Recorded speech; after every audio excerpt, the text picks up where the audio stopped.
You did an apology before the last podcast, didn't you, about the quality of the recording? Yes. We seem to have solved that this time. Yes. It's probably worth explaining that I was actually recording in space.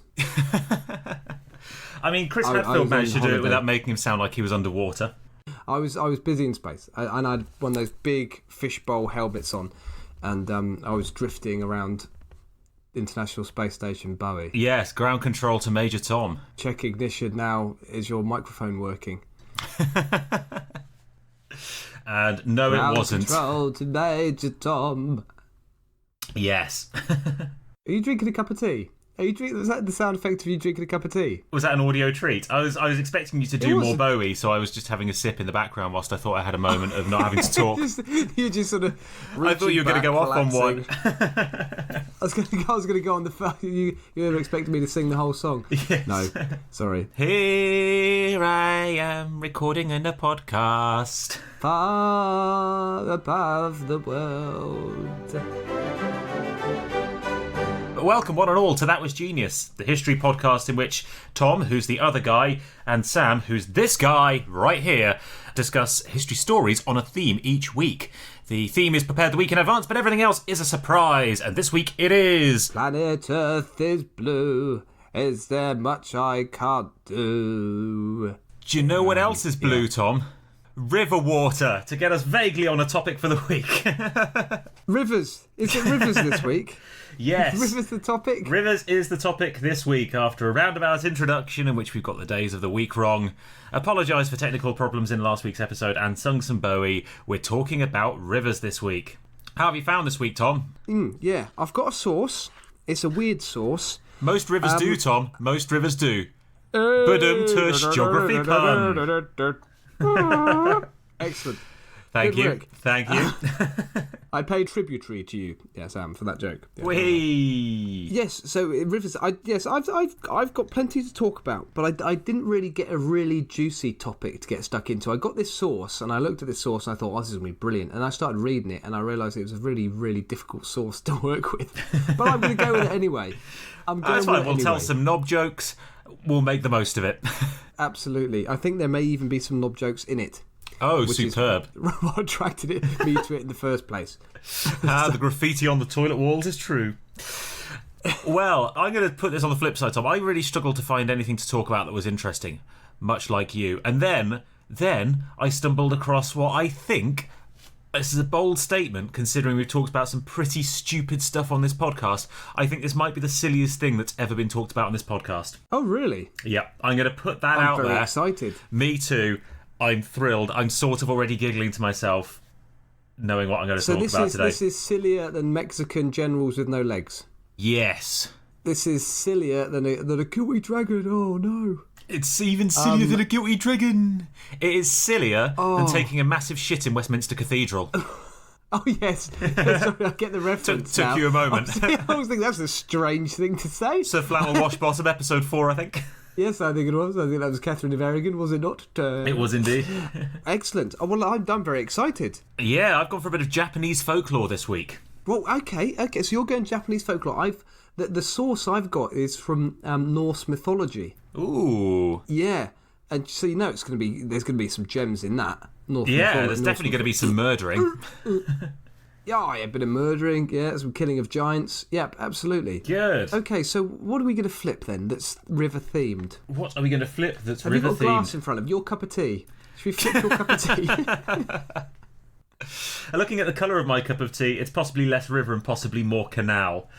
Let me think. We used to go kayaking down canals, didn't we, in Birmingham? We did. That was one of the ways we used to spend our sunny days at university. We'd go for a little pootle down the canal from the university into the city centre in Birmingham. You say sunny. I distinctly remember coming home after a couple of those kayaks without any feeling in my fingers. That's the Files disease, Tom. That's the Files disease. Yeah, yeah. That's tetanus. We once went into the centre of Birmingham and someone had poured some form of oil into the canal. Yeah, there'd been I think one of the boats had leaked or had something like that, yes. I mean, the canal was grim. It wasn't Rosie and Jim, sort of.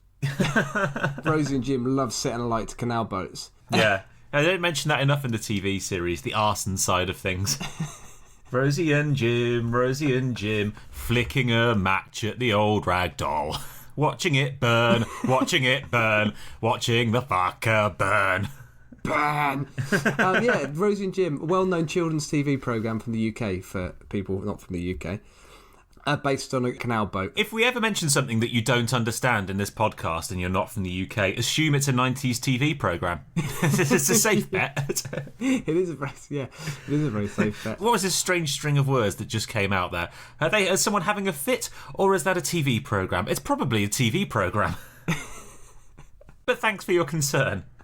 What are we going to flip? Do you know what? We flipped this before, but it's vaguely river themed. I've still got the little 3D printed boat on my desk that we flipped several episodes ago. Let's do that again. So, Tom, would you like the side which people live on, the top side, if you like, or would you like the underside, where the barnacle king resides? I was about to say cockles, the cockly bit. Yes. The barnacle belly Would you like cockles or semen, Tom? Your choice.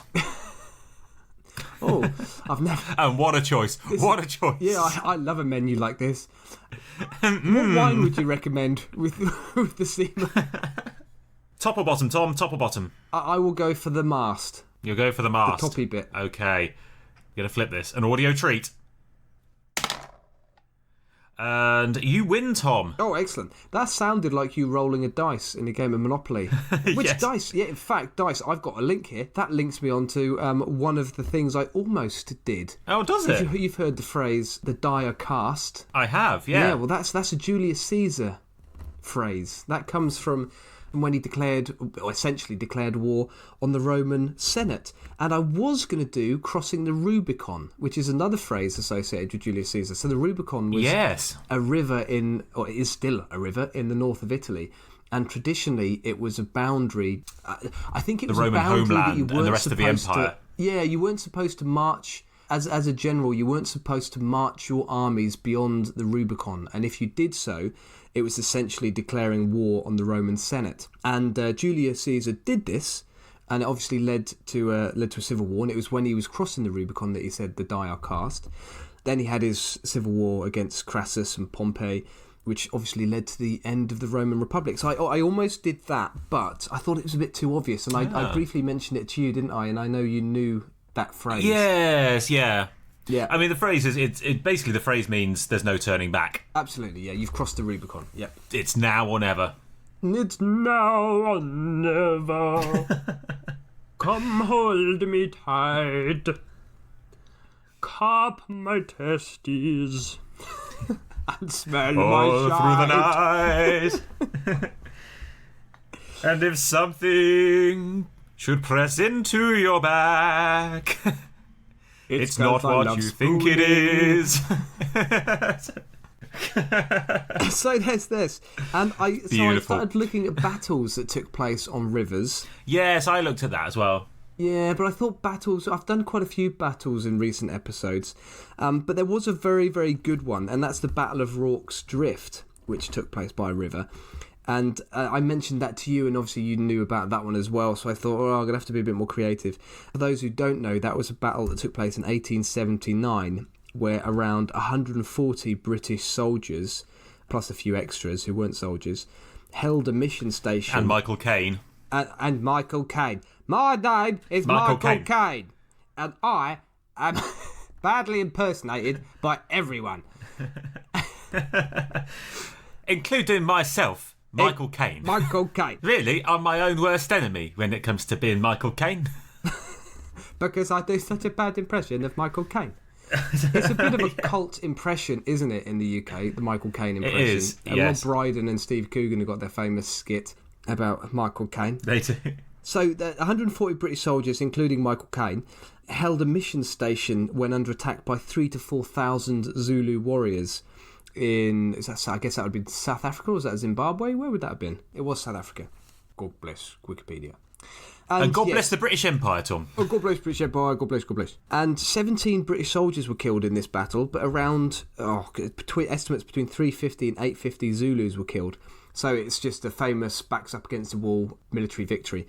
And yes, it got turned into a film called Zulu, which starred Michael Caine. And speaking of bad accents, Tom, Yes. Interestingly, in the film, the soldiers are portrayed as being Welshmen with beautiful singing voices, whereas in fact in real life they were from Birmingham, Absolutely. which oddly doesn't translate well into a dramatic epic on film. That is incredibly good knowledge, actually, Sam, because that's something I read about it. They could have had Jesper Carrot. They could have had Lenny Henroy. It's Lenny Henry from Birmingham as well. Yeah, all right. He's from Dudley, yes. From Dudley. He's from Dudley. Yes, so Yeah. they had lots, and they were only about 15 Welshmen, weren't there? There were a few Welsh, Scottish, and Irish, but the majority were from Birmingham. Yeah, I read that as well. Very interesting. Good bit of information there, Sam. I think they probably did have to change that for the film because it just doesn't sound as dramatic when you have a Brummie saying, "All right, there's hundreds of Zulus coming over the hill. I think I'm scared for my life now," because it just sounds like you're about to fall asleep. It's a bit like when Darth Vader, David Prowse, who actually played the guy in the Darth Vader suit. You've never seen Star Wars, so this means nothing to you. He's a tall bloke, isn't he? He's sort of 7'4". He's the bad guy. Yeah. And he was a bodybuilder, but he was from the West Country in Britain, and they decided that his voice probably wasn't suitable for Darth Vader because he sounded a bit like this. He sounded like the Wurzels, Tom. Luke, I am your father. Did we just do the same line at the same time? Yar, he's turned to the dark side, then. We did, in the same bad West Country accent. That was wonderfully in sync. Get off my Death Star! You just bugger off! Death Star is the name of a very strong cider from the West Country. It makes you absolutely shit your guts out. The next morning you do have a Death Star, I tell you. Yeah. So, Destroyer of Planets, that one. oh dear. 2 points to that, and millions of voices will cry out in agony. Anyway, I'm just quoting Star Wars now. Again, this means nothing to you. No, I didn't. Right. I didn't get that reference. Sorry. Anyway, do you want to go first, Tom, or do you want to go second? Let's do some history for these good people. Yeah, no, that was me segueing You're going into first. me going first. Sorry. That was me excellent. segueing into Good. me going first, yeah.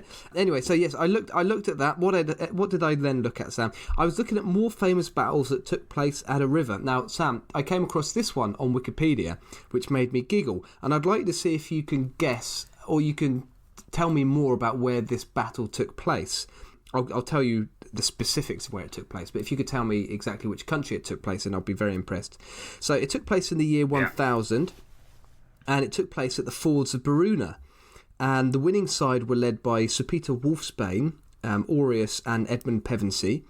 And the defeated army were led by Jardis, General Otmin and Gunarbrick. Ooh. Is that in Wales, Tom? Is it in Wales? No, it's not in Wales. Do you want to have another guess, maybe? Oh. What civilization we're talking about here? I don't know. Not a clue. It sounds very Viking, obviously. Do you know why you're baffled, Sam? It's because it's actually a battle from The Lion, the Witch and the Wardrobe. It's been written up on Wikipedia like a proper battle. And I'm a big fan of the Chronicles of Narnia, but that's fucking nerdy. Whoever has done this, and it's hilarious because it has a column in the right-hand side that says belligerents. And and it has a list of people on both sides in the battle. So here's the great army of Narnia. That lots of talking animals were present at the battle, including kangaroos. Including kangaroos? I know. I thought that was quite strange that there were kangaroos in Narnia. It's nice that they invited the Anzacs along. That was at the Gallipoli battle just shortly before the Fords of Baruna. Yeah, so the men-headed bulls, which I think is actually a minotaur, really, if we're going to get technical. They were but minotaur's copyright. Yeah, they were listed as red dwarves, and presumably they're like squirrels, dwarves.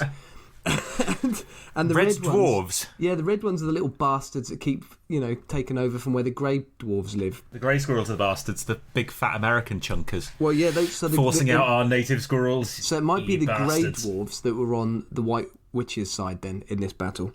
And there's a giant as well. I thought that was going to be a Red Dwarf reference coming in there, and unfortunately there wasn't. I didn't go anywhere near that. Sorry, it didn't even register, and I'm a big fan of Red Dwarf. Oh, Mr. River, sir. Mr. River, you're a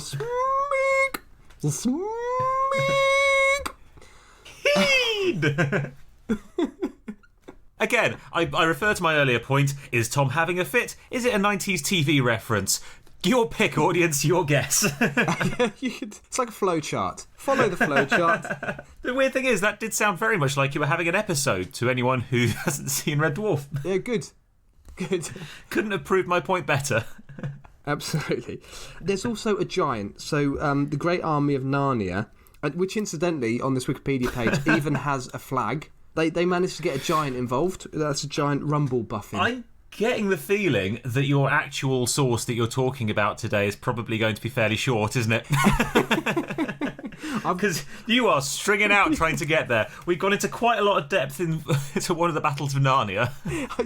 Yes, it's true. And as of yet, I haven't seen a primary source other than the Chronicles of Narnia. There's not a there is a link coming here, Sam. Don't worry. I'm linking it all together beautifully. Let me just take you through the Army of the White Witch, because this is going to be a treat to edit. There are some historical things here. The Army of the White Witch. Now, amongst others, there were some boggles. Sam, presumably right. enjoyed, I don't know, games involving words. The board game Boggle. Yep. Hags that were involved there. Just some old ladies attacking with brooms. Old bitches with smelly feet. With handbags full of bricks. Took time out of saying slightly racist things to their hairdressers whilst getting a blue rinse and perm done. Have that, you big... to come and fight for the White Witch. Oh, you horrible bastard. Fucking red dwarves. The people of the Toadstools, they were involved in this battle. Good, some hippies. Yep. Yeah. Really spaced out. Just had their magic mushrooms. Off their tits on magic mushrooms, yeah.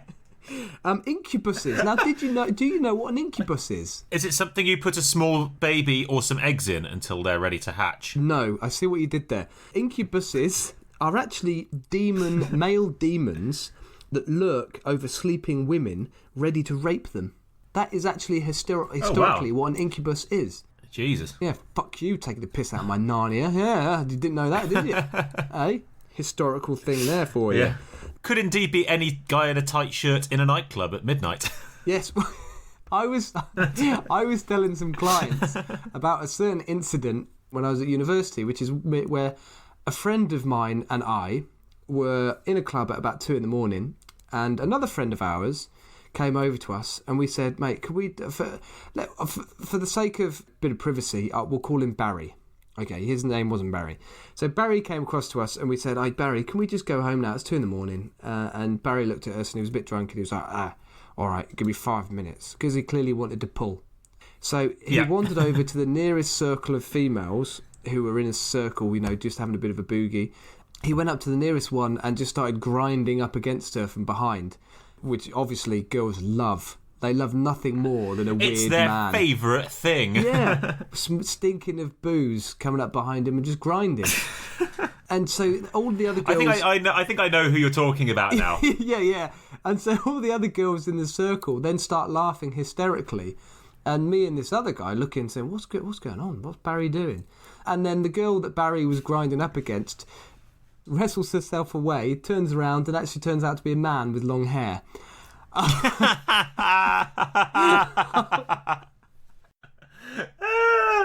And we ripped the piss out of him.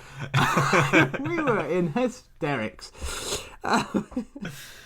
Anyway, also in the Army of the White Witch, ankle slicers. Very strange. Wusses as well, which you wouldn't want in a battle, would you? A bunch of wusses.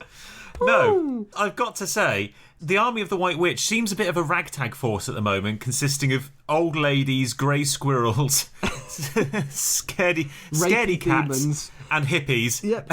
Yeah. I've chosen the best ones. And estate agents in nightclubs. She had some evil apes and some other talking animals as well. I'm just choosing the best ones, the silliest ones.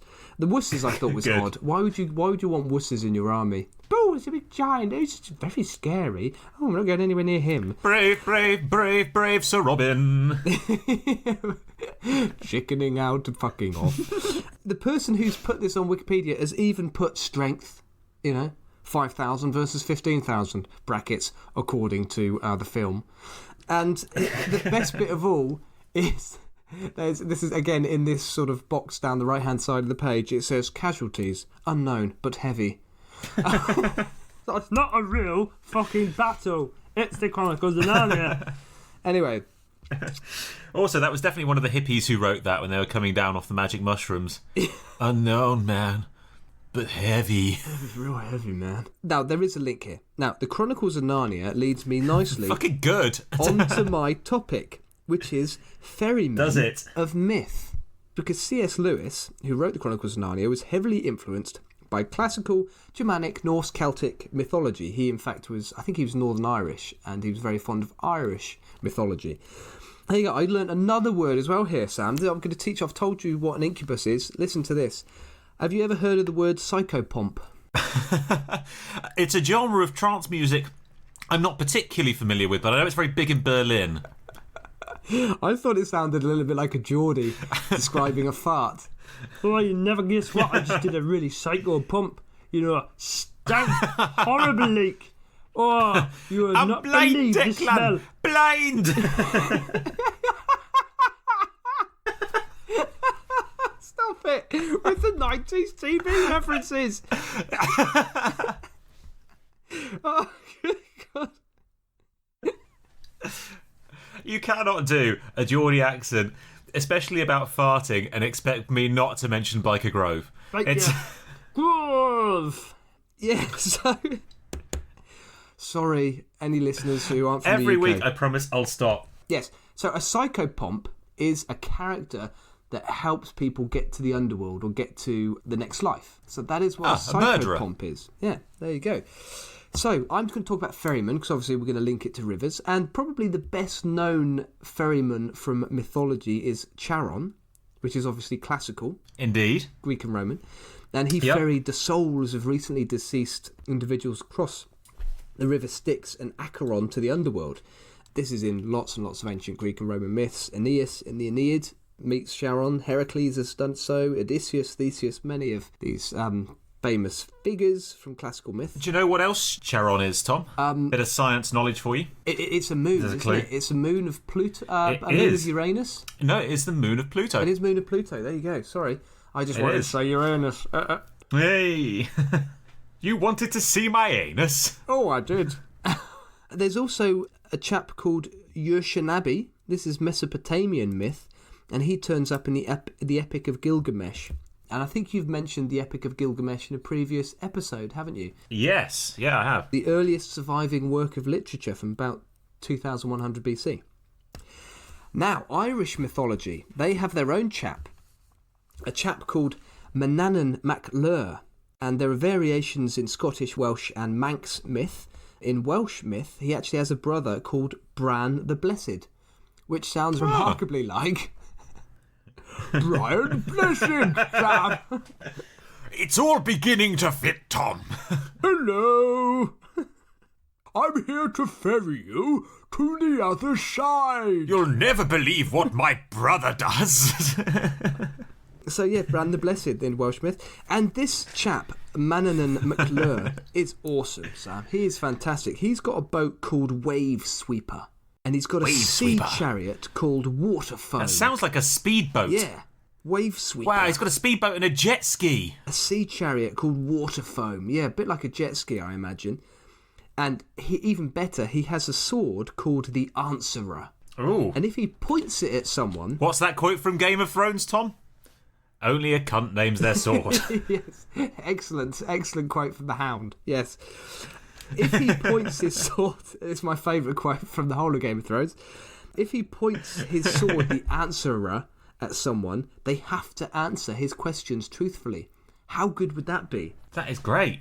Who put the coloured sock in with the whitewash? Who didn't empty the dishwasher? So, a great little tool, that one. He's also got a cloak of invisibility and Good. a flaming helmet. Now, I'm guessing he doesn't take them both out at the same time. I'm sorry, he has what? He has a flaming helmet. Yep. He should definitely see a doctor about that. Yeah. Mythological STIs were horrendous. So, Tell me about it. He gets his sword out and points at all the women in Hades. Which one of you gave me chlamydia? Oh, it was you, Chlamydia. I see. It was you, Chlamydia, yes. I should have known it was your syphilis. Wow. I thought it might have been her. Well, that's a bit of mythological knowledge we didn't need, but I'm glad we have. I think Odysseus got an STI, didn't he, from the herpes that were flying around. That was. Thank you very much. That was a harpies joke. Thank you very much. That just sounds like an incredibly posh person got herpes, doesn't it? I say, I was in Olympus the other day and I caught harpies. I thought this chap, Manannán McClure, would be played excellently by Liam Neeson in a film. He's got Liam Neeson written all over him. So I was thinking Shane McGowan from the Pogues. Jerry Adams. The sword of truth. Now, let me get on to my source. This is a poem called Harbartsluth from Norse mythology, and it's a short poem found in the Codex Regius, which was written around 1270, and in it many Old Norse poems survive. And it's currently in Iceland, and it's a very precious document to the Icelanders. In 1971, it was actually transferred to Reykjavik from Copenhagen with a military escort. That's how important this document is to the Norse. And just shows how little the Icelandic military have to do. This poem is a contest of abuse between Thor, who we all know is the hammer-wielding god of Norse mythology, and the ferryman Harbarth, who is probably Odin in disguise. Odin being Woden in Old English, being the origin of Wednesday, and Thursday obviously being Thor's Day. There you go. Did you know that? I did not know that. I did not know that, no. Oh, there you go. Wednesday comes from Woden, which is an Old English god, which is obviously connected to this North god Odin. Yeah, Wednesday. You knew about Thursday being Thor's Day, didn't you? No, I didn't know that. Blow me down and call me Barnacles. I will. Thank you, Barnacles. I've actually learned something in today's podcast. There you go. Excellent. Right, now I'm going to go to the source here. So this is... right, and it's very, very chaotic source, this, Sam. It is a very, very difficult... It sounded like it was going to be fantastic because I researched it and it said it was a contest of abuse between Thor and Odin. I thought, fucking hell, that's going to be brilliant. It's just really confusing. So anyway, let me have an attempt at this. I will hopefully try and explain... It's quite a small poem. It's quite a short poem, but I will hopefully try and explain what goes on in this poem, and I might just have to translate it into the sort of English that you would get on a Friday night at maybe, midnight outside a club. Okay. Right, so Thor is on his way back from a journey in the east where he's been fighting some giants, like you do. Of course. And he gets to this sound, a bit of water. A coast, yes. Coastline. He sees someone on the far side with a boat, and he says, "Oi, you over there. You don't suppose you'd give me a lift, would you? I've got a load of herrings and porridge in my bag. Boat me across in the morning, you can have some." The ferryman, who is Odin, says, "Oh, look at you big show with your fucking porridge in your bag and your herrings. Oh, look at me, big show." The big I am, yeah. Look at you stinky bastard with your fishy backpack. Odin then goes on to say, "Oh, I bet you're going on about your bloody fishy backpack all the time, but you don't realise your mum's dead." Wow. Yeah, I know. Gets that heavy escalated quite quickly, quick, doesn't it? Doesn't hang around, Odin, when it comes to a contest of abuse. And then he says, "3 good dwellings, methinks, thou hast not. Barefoot thou standest, and wearest a beggar's dress. Not even hose dost thou have." So Odin basically says, "You scruffy cunt, but you ain't got 3 houses like me." You haven't even got a holiday home, mate. You haven't even got a holiday home. Not even a static caravan. No. I've got 3 houses, I have. All of them 2-storey, not a bungalow in sight. En suites, mate. All of them. Every single room, a backpack full of fish and porridge. Hey? Yeah, I've got so much fish, but you don't see me going around gloating, do you? Saying, "Oh, look at me, my fish and porridge." And then he goes on to say that, it's not for me to say if I can take you across, Thor, because actually I've been told by this bloke called Hildorf that I can have his boat, but I'm only allowed to take people across if I know their name. So what's your name? And Thor says, "Well, I'm not going to tell you my name because I'm in danger. I've been beating up all these giants in the east, right? And I'm still in their lands. So I don't want people going around knowing that I'm Thor, the giant beater." Oh, shit. Let slip, didn't I? Oh, oh, fuck, what's that sound? Oops. I can hear a giant What coming. am I like? What am I like? This is how I got in this trouble in the first place. So, we get a little bit further on, and Thor says, "Great trouble, methinks, it would be to come to thee, to wade the waters across, and wet my middle. Weakling, Well shall I pay thy mocking words, if cross the sound I come. So Thor's starting to get a bit angry. He's saying, you there, Odin, you fucking wait. If I get over there, I might be a bit wet, but I'm going to give you a fucking hiding. And Odin says, well, here shall I stand, and await thee here. So he's, bring it on. Where do we go there? And then also Thor says that after that, he says, well, I'm not scared of you, mate, because I've just been in the east beating up giants, one of whom had a head of stone, and I felled him. What have you been doing while I was doing that, mate? And then Odin says, well, for 5 full winters, I've been shagging girls. I've been getting my willy wet. I've been just getting so much action. Oh. Yeah. What have you been doing? We've both been getting our middles wet, eh? Yeah. That's a bit of a dick line, isn't it? I've been slaying giants, mate. What have you been doing? Slaying pussy. It is exactly what it says. That is pretty much the translation, Sam. It's very much the translation. So there's a lot of back and forth here between Odin and Thor, where Thor's saying, well, I did this, and Odin's saying, well, I did that. And we've all overheard these conversations, haven't we, from two guys who are just trying to outdo each other with their anecdotes. Welcome to this podcast. Here's a good one. This is Odin speaking. Thor has might enough, but never a heart for cowardly fear. In a glove wast thou fain to crawl, and there forgot thou wast Thor. Afraid there thou wast. Thy fear was such, to fart or sneeze, lest Svajala should hear. This is a reference to a more famous story from Norse mythology, where Thor is in giant's country and thinks he's hiding in a little cave, but is actually hiding in a giant's glove, and starts getting a bit scared shitless when he discovers that he's in a giant's glove and there's a giant nearby. So there you go. So there's that reference as well. So he's starting to, Odin's just been a bit nasty, really, and insulting. I once put a pair of gloves on, which I'd been in my shed for a while, and there was a family of wasps living in them.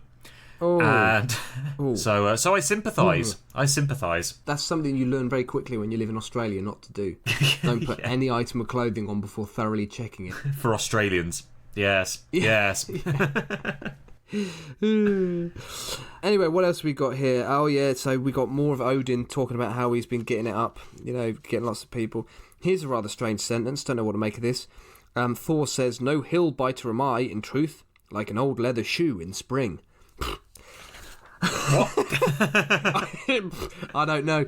Up to you to try and translate that one. Whey! I think that must rhyme in Norse or something. The translator of this poem has written on a number of occasions, I don't know what to do with the original text. It's so confusing. It's been mistranslated so many times. I really don't know what's going on. Which was disappointing again. It was quite disappointing. So I was just hoping for two Norse gods just having it out with each other. Having it off would be a bit weird, wouldn't it? I say. And then we both got our middles wet. Where else am I? Oh, what have I got? You've got Todaitic homoeroticism, Tom. That's right. And Odin eventually says, I've had enough of you. I've had enough of you, Thor. You're going to have to take the long way round. And he describes to him the best way round. And he says, it's going to take a while, though, but you're going to have to go the long way round because I am not taking you across this sound. And it ends with Odin being a bit nasty and saying, get hence where every evil thing shall have thee. So go fuck yourself, Thor. Go somewhere where there's lots of evils. So, yeah, that's my rather... That's my rather chaotic and confused story for this week's podcast.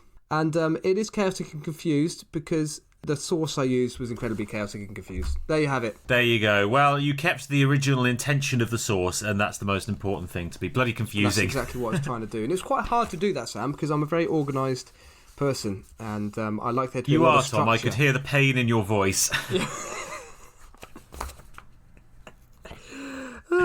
Yes. There you go. That's it, Sam. That only took 57 minutes. Yeah, succinct, Tom. Succinct. Over to you. Today, I'm going to talk again a bit about mythology. And I've gone for Japanese mythology, which I think is the first time I've done this. And I'm going to talk to you today, Tom, about the kappa. Or as I like to call them, Japan's cucumber-loving, prostate-examining, child-snatching water perverts. That was strange. It was, but they're all that and so much more, Tom. Why? Because Japan. Japan's fucking mental, their folklore's mental, everything about that country is mental. And you know what? This is ringing a bell. Oh dear. Very distant. I don't know much about them, but I think I've heard of these before now that you start describing them. the name didn't ring a bell, but the fact that they were cucumber-loving, prostate-examining, child-snatching water perverts, you thought, oh, them. I think because I've spent we spent a bit of time in Tokyo, and I think I came across actually came across kappas because I don't think they exist, but I think I remember reading up about them.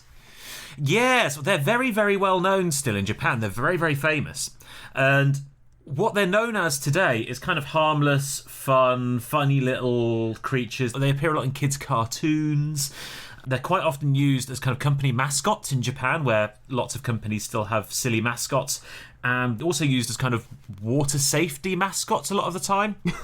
So there'll be a kappa saying, "Don't fall in the water, guys, because we'll rape you." Yeah, don't dive in the shallow end. We're waiting for you. We're waiting. Pretty much. So the kind of the darker element of their past has been forgotten, but I'll be talking a bit about that today because it's dark, but also very, very funny. So, Tom, what is a kappa? Well, the name means river child, and they're basically naughty little demons. Oh, they're cheeky, Tom. They're very cheeky. They look quite a lot like Teenage Mutant Ninja Turtles in most of the kind of the ancient engravings. Excellent. Yeah, we mentioned Teenage Mutant Ninja Turtles last week. They're making a comeback this week. That's pretty much what they look like. They're kind of greenish and slimy, about 60 centimetres, around 2 feet high, and basically look like people with webbed feet and shells on their back. Oh, excellent. Yeah. They were on the White Witch's side. Yeah, they were, yeah. Well, they sound a bit effective for being on the White Witch's side. I don't think they really fit in with the hippies, the wusses, and the squirrels. But they do have one weakness, and that is that they have a dished skull, a sort of a bowl on top of their head, which is always filled with water. But we'll come on to that later. So they're basically turtles with bowls on their heads, about 2 feet tall. Kappa, as we know them today, started to appear in Japanese folklore in around about the 16th century. And it's believed they evolved from a combination of things, including a character called Sha Wu Jin from a Chinese book called The Journey to the West, which was first published in 1592. It's best known in the West by its title, Monkey. And also, their appearance is thought to have been based sort of on the appearance of the first Portuguese monks who started to arrive in Japan about the same time. So the kind of the balding head, the habits, you can kind of see, if you imagine the kind of the traditional Friar Tuck style monk. Very short. Green. Slimy. Tiny. Slimy. Love cucumbers. Hello. Yeah. We come in peace. Squelch, squelch. Yes. Squelch, squelch, squelch, squelch. As they walk onto land. Well, I guess if they'd been shipwrecked, they might have. Yeah, maybe. It was just seaweed. We were the green dwarves. Nobody wanted us in Narnia. Yeah, we were the White Witch's Navy. We got lost. So yeah, they're kind of based on the traditional monk with a balding head and slightly tubby and wearing a monk's habit. Before that, though, so the kappa dates back to the 14th century, and before that, they're depicted as sort of otter-like creatures. So around 400 years ago, they turned from otters into turtles. That's supposedly where That's they're kind of evolution for you. Darwin had it right. Yep. So a little bit more about these kappas. They are incredibly strong despite their small size. They're supposedly fantastic sumo wrestlers. Of course they are. Why the fuck wouldn't they be? So good in a scrap. Short, green, slimy, bald. They have water on their head and they're great sumo wrestlers. If you're saying, why the fuck wouldn't they be? Of course, that sounds ridiculous. Now, you wait. You wait. Because, Tom, not only are they fantastic sumo wrestlers, these little 2 foot tall otter turtle things also have a very childish sense of humour and love nothing better than to burp and fart loudly and rudely to each other. As is traditional in folklore, which they love to do to make children giggle. Not only and this, Tom, not only demonstrated. Yes, and children at heart. But not only, Tom, not only are they burping, farting turtle otters based on monks. Burping, farting, turtle otters. Burping, farting, big turtle farting otters. turtle otters. Fathers in a half shell. Burping power. Killing all your children. Being molesters. Yeah. No, they're also perverts, Tom. They like to sneak into villages near the river at night and peer through windows at ladies taking off their kimonos. Yes. What was that Tom san outside the window? Oh, that's definitely a kappa. Yeah, it's definitely a kappa, love. Yep, it's bending over and lighting its own farts while all the other kappas giggle. Steve, you've been spotted. You've been spotted, Steve. It's definitely the kappa that's farting and watching you outside your bedroom window at night. Yes. Keeps giving himself away because he's giggling. Shush, sorry. Shush. Shush, we're trying to perv on this lady. Shush.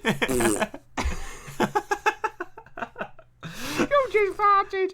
Tom-san, what is that sloshing, slapping noise outside? Oh, it's just the water in his head. It's just the water in his head. That's his head bowl. It's definitely his head bowl slapping around. They do speak as well, and there are actually stories of Kappa falling in love and flirting with ladies and having children with them. But mostly they're just burping, farting voyeurs, these guys. Why wouldn't you want to make love to a small, green, slimy... to a 2-foot turtle that enjoys farting and burping? It's like George Clooney. We've just described George Clooney, haven't we? I know, right? Yeah. There's nothing more attractive to a lady than a grumbling giant otter leching through the window. Leching and belching. And assorted other names of abandoned dwarfs from Snow White. Oh dear. Incidentally, Tom, the kappa also have a land-based cousin called the Hyosube, which is very much like a kappa, very similar, but hairier. And this is genuinely true, Tom. This is genuinely true. Their main job in Japanese folklore, and I think you'll like this, is to break into people's houses at night in order to wash and leave lots of hair clogging up the bath and the plug hole.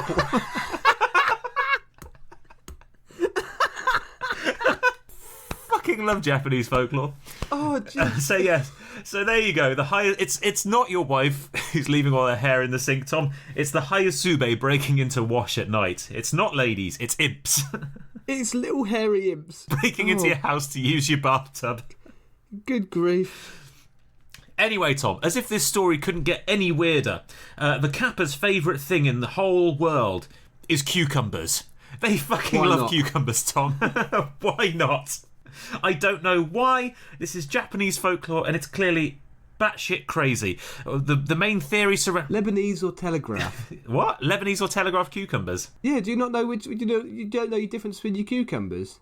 I don't know. Am I going to learn something now? Out loud.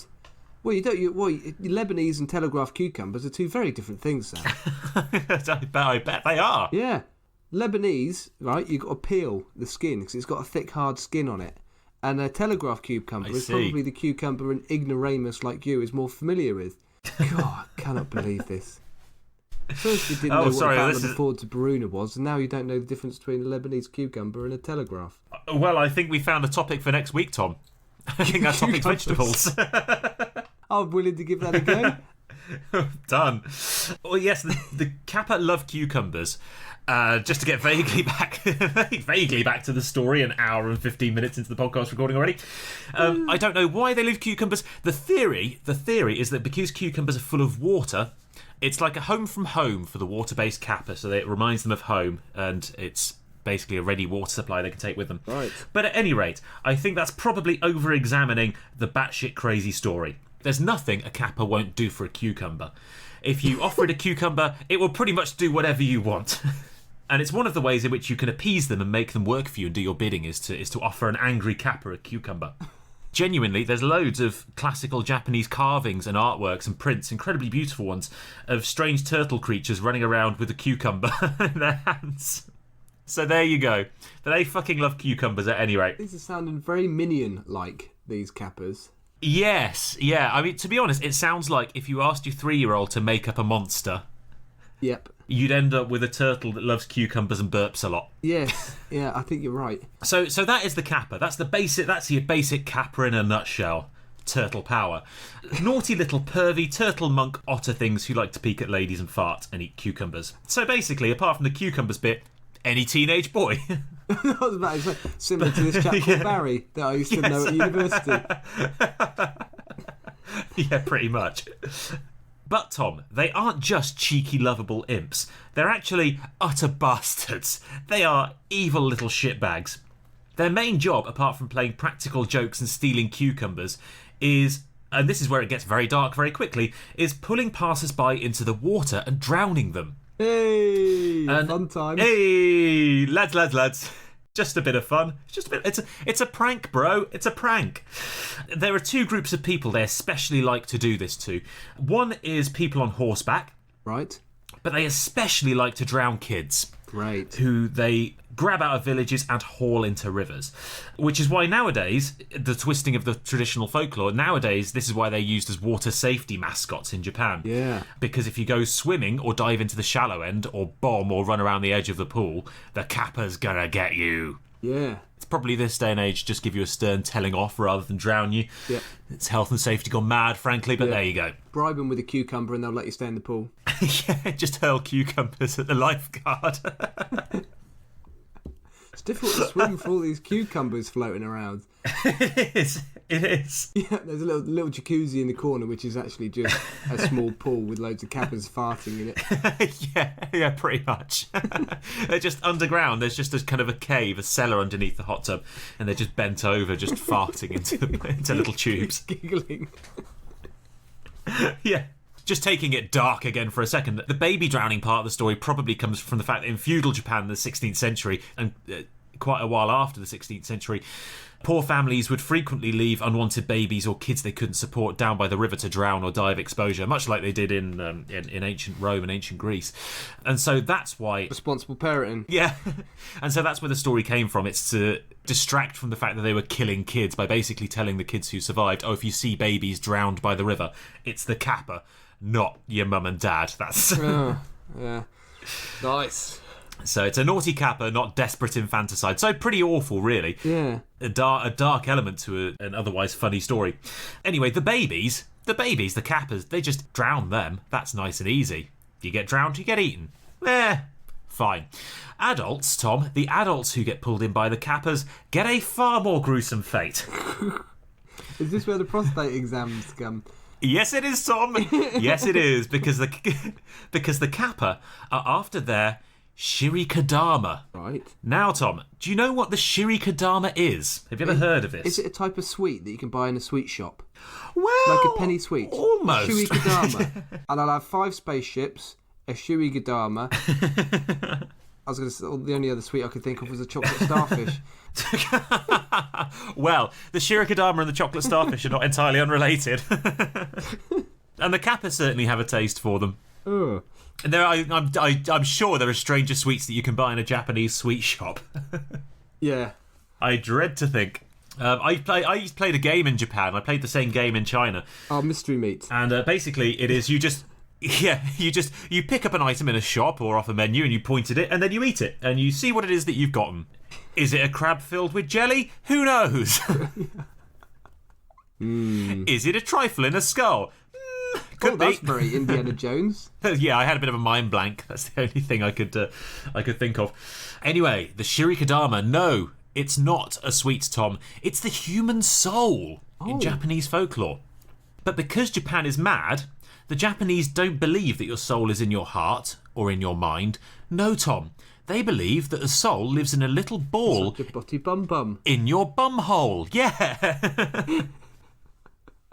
That sweet soul music, Sam. Sitting on the dock of the bay. Feeding the kappa cucumbers. Ooh. So the soul is essentially your prostate in Japanese folklore. Right. To all intents and purposes. Right.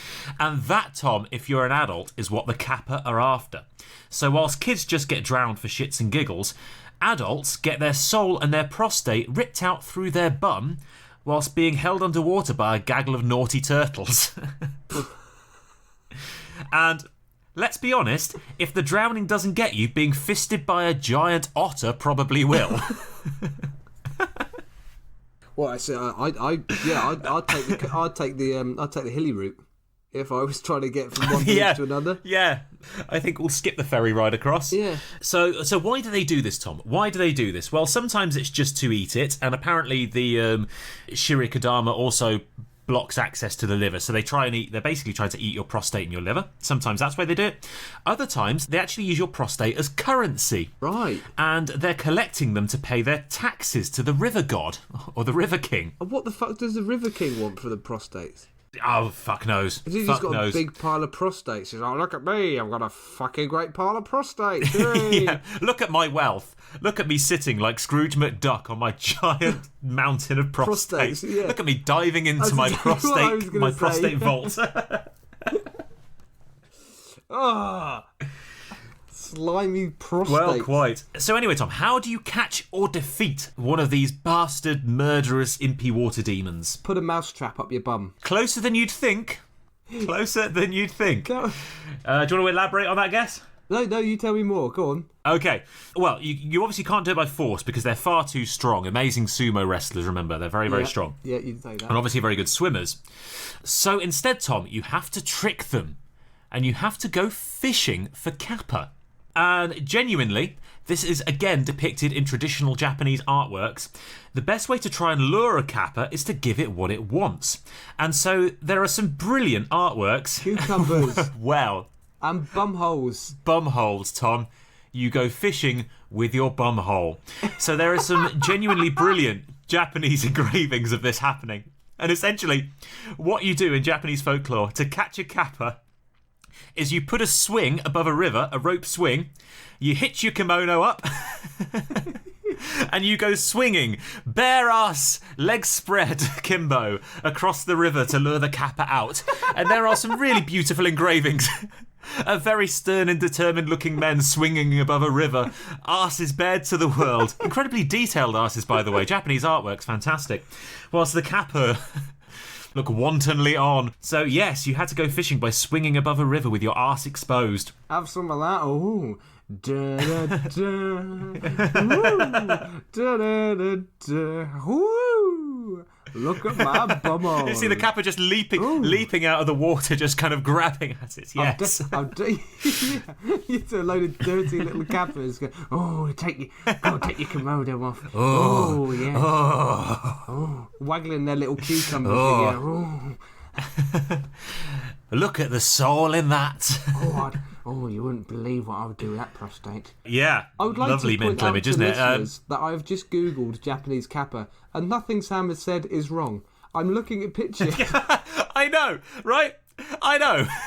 This is fucking bizarre. It is, isn't it? I'll put some of these pictures on our social media accounts. So we're on that_was_genius on Twitter, and just that was genius on Facebook and Instagram. I'll put some of these up because they're fucking brilliant.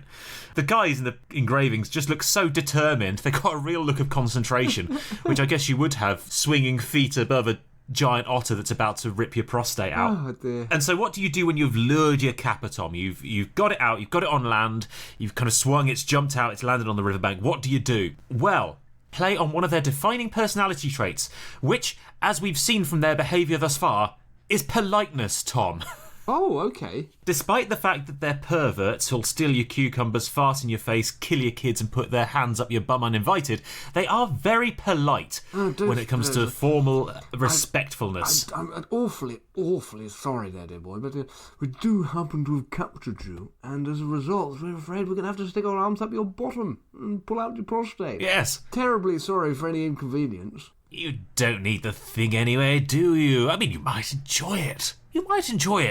But, yes, rules is rules, I'm afraid. You know, the toll must be paid. And you do know what you were getting yourself in for, don't you? Yes. You know there were kappas in this river. You saw the rope swing. I'm afraid you must take a little responsibility for your own actions, old boy. Yes, Tom, they're very polite. So what you do is when you've got the kappa out on dry land, you bow to them.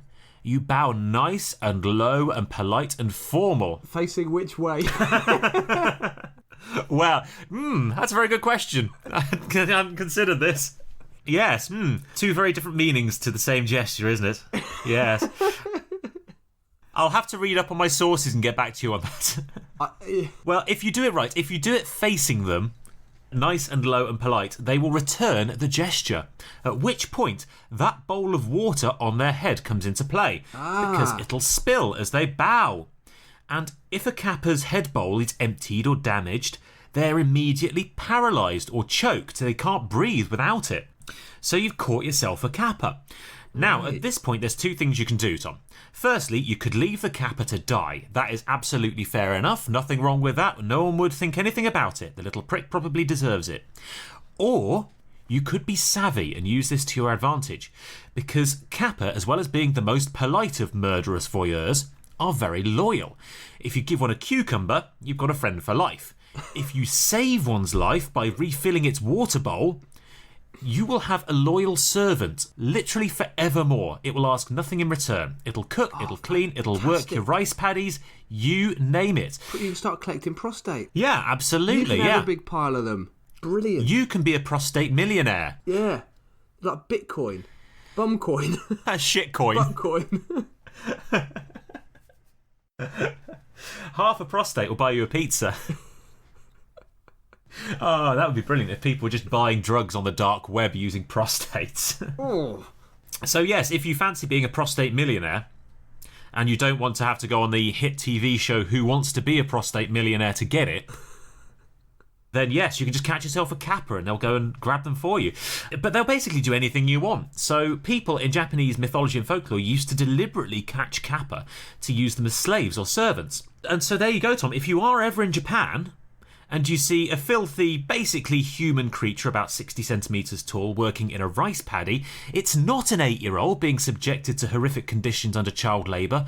No, Tom, it's the mythical bum otter repaying a debt of a life saved. Honestly, officer, that's what it is. It's my pet bum otter. They're arse-burrowing, slimy perverts. Yeah, it's just my arse turtle. It's in the field. Oh, God, a 60-centimetre arse turtle. Jesus. That sounded like a ballad. The Ballad of the Arse Turtle. That's a Johnny Cash song I've not heard in a while. Yeah, that's what I was thinking. Dang, dang, dang, dang, dang, dang, dang, dang, dang, dang. It came out of the river and put its hand up my ass. So there you go, Tom. The kappa, Japan's farty, cucumber-loving, prostate-nibbling water demons and their plug-hole blocking friends, reduced from murderous child killers to kids' TV characters. There you go. Excellent. Yeah, I think you're right. That is one of the silliest things we've heard on this podcast. Incidentally, by the way, a very quick public service announcement before I finish. If you are male and aged 50 or above and listening to this podcast, you are in a high-risk group for prostate cancer, so do feel free to go down to your local canal, pull down your trousers, bend over, and chuck in a cucumber for a complimentary investigation and checkup. Maybe that's right. Maybe that's what the sea god is. The river god is actually just a colorectal surgeon. Yeah. Just looking out for people. If you've ever met a surgeon, they do have god complexes. So, maybe that's it. Maybe they're just the god of rivers and collecting prostates. There are worse gods to be. There are worse gods to be. Shout out once again to the Roman god of door hinges. Yeah. Whose name escapes me now. Can't think why.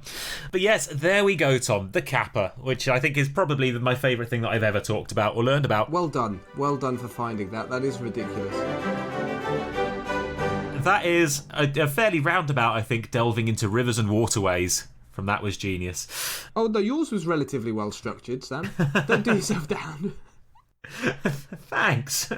Should we do vegetables next week? I think it's as good a topic as any. Fuck it. Yeah, let's go vegetables. Good. I think cucumbers is a bit too specific. Do you know what? I've done it before. I mentioned it in passing, actually. There was a war that was started, wasn't there, in America?